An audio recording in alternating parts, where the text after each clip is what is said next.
It is wrapped up in symbolism, but it doesn't deliver the substantive change that people looked for. And it's a reminder that, of course, it hasn't, because it emerged out of a failure to deliver substantive change in the first place. If you look at the movements of change in Australia around Indigenous affairs, they have been broad-based, grassroots movements that were inclusive, particularly 1967. If you take that as the high point, the most successful referendum in Australian history. It's 1967 and more than 90% of Australians say yes.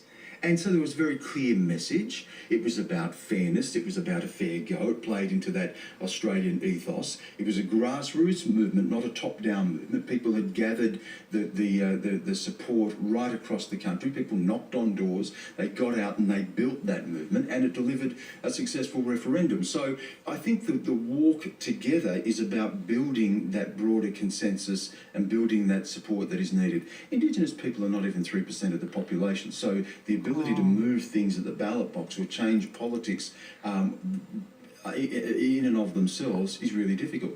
The Uluru Statement from the Heart plays into that as well, because that is a movement that calls for Australian people to walk with Indigenous people, a recognition that this is an Australian movement.